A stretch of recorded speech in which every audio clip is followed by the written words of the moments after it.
Assalamualaikum warahmatullahi wabarakatuh. Baiklah, pada video pembelajaran kali ini kita akan membahas tentang besaran dan satuan serta pengukuran. Pada video sebelumnya kita sudah mempelajari tentang penyelidikan IPA. Apakah adik-adik masih ingat? Kalau masih ingat, kita lanjut ke materi selanjutnya, yaitu tentang besaran dan satuan serta pengukuran. Pada tujuan pembelajaran kali ini, yang pertama, peserta didik dapat menjelaskan pengertian pengukuran. Yang kedua, peserta didik dapat menyebutkan hal-hal yang dapat diukur dan hal-hal yang tidak dapat diukur. Yang ketiga, peserta didik dapat membandingkan satuan baku dan satuan tidak baku. Nah, kita pertama masuk ke pengukuran. Misalkan kamu memiliki seekor kelinci. Coba perhatikan gambar di bawah, gambar kelinci. Apa-apa saja besaran yang dapat diukur dari kelinci tersebut.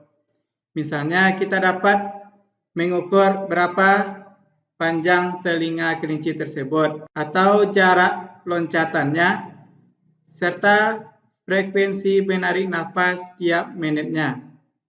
Itu adalah besaran-besaran yang dapat kita ukur. Ada nggak besaran tidak dapat kita ukur dari seekor kelinci? Ada, yaitu seperti bau, warna, kasih sayang terhadap anaknya, dan takut terhadap anjing, serta yang lain-lainnya.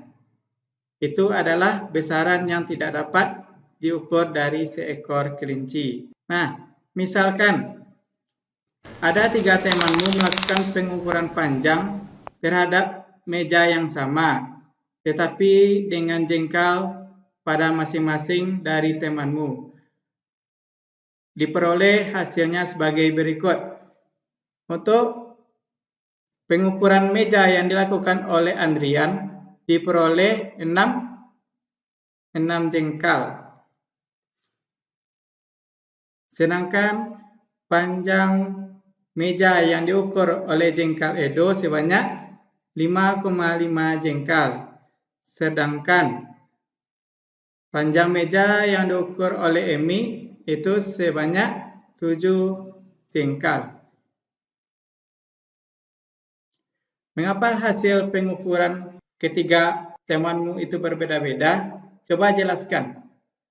Nah, sekarang kita bayangkan jika kita membuat sebuah baju ke seorang penjahit dengan menggunakan jengkal, apakah hasilnya bisa sesuai dengan keinginanmu?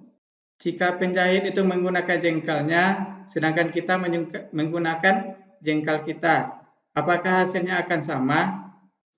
Tentu tidak, karena ukuran jengkal setiap orang itu berbeda. Jika satuan yang kita gunakan depa seperti gambar di samping, sehingga untuk melakukan suatu pengukuran, kita memerlukan satuan yang telah disepakati secara bersama untuk semua orang. Nah, pernahkah adik-adik melakukan suatu pengukuran? Misalnya mengukur tinggi badan, meja, dan lain-lain. Tahukah adik-adik apa itu pengukuran atau mengukur? Mengukur merupakan suatu kegiatan penting dalam kehidupan yang diutamakan dalam IPA. Jadi, pengukuran ini sangat utama, sangat penting di dalam belajar IPA. Bisa itu mengukur diri kamu sendiri, baik itu tinggi badan, umur, massa tubuh, dan lain-lain. Jadi, mengukur itu adalah kegiatan membandingkan suatu besaran yang diukur dengan besaran sejenis yang dipakai. Tahukah adik-adik apa itu besaran? Besaran itu adalah segala sesuatu yang dapat kita ukur. Baik itu tadi ada tinggi badan, panjang meja, dan lain-lain. Intinya, semua yang dapat kita ukur itu disebut dengan besaran. Coba adik-adik amati gambar jeruk di samping ini. Apa-apa saja hal-hal yang dapat diukur dan tidak diukur dari jeruk tersebut. Misalnya kita amati tadi jeruk. Apa yang dapat kita amati dari jeruk? Misalnya yang dapat kita amati adalah ukuran jeruk. Sedangkan hal yang tidak dapat kita ukur adalah apa dari warna warna jeruk. Itu salah satu contoh dari besaran yang dapat diukur dan besaran yang tidak dapat diukur. Nah, untuk selanjutnya bisa adik-adik cari apa-apa saja benda yang bisa diamati sehingga bisa dibuat besaran yang dapat diukur dan besaran yang tidak dapat diukur. Nah, selanjutnya kita masuk ke satuan. Satuan itu adalah pembanding dalam suatu pengukuran. Contohnya ada sentimeter, kilogram, dan menit. Jadi antara besaran dan satuan itu saling berhubungan. Misalnya untuk mengukur panjang kita menggunakan satuan sentimeter. Untuk mengukur massa kita bisa menggunakan kilogram. Sedangkan untuk mengukur waktu kita juga bisa menggunakan menit. Ada dua jenis satuan. Yang pertama ada satuan baku, ada satuan tidak baku. Apa itu satuan baku? Satuan baku itu adalah satuan yang digunakan untuk melakukan pengukuran dengan hasil yang sama. Ingat, hasilnya sama atau tetap untuk semua orang. Sedangkan satuan tidak baku, satuan yang digunakan untuk melakukan suatu pengukuran dengan hasil yang tidak sama untuk semua orang yang berlainan. Jadi perbedaan antara satuan baku dan satuan tidak baku itu adalah kalau untuk satuan baku hasilnya sama, sedangkan satuan tidak baku hasilnya tidak sama. Contoh satuan baku itu bisa dari sentimeter, meter, kilogram, gram, detik, dan lain-lainnya. Sedangkan satuan tidak baku contohnya adalah hasta, jengkal, depa, dan lain-lainnya. Untuk menetapkan satuan itu sama untuk semua orang, maka ada namanya sistem satuan internasional. Apa itu satuan internasional? Satuan internasional itu adalah satuan yang dipakai oleh seluruh orang di dunia. Adapun syarat-syarat dari satuan yang harus dipenuhi, itu yang pertama adalah bersifat tetap.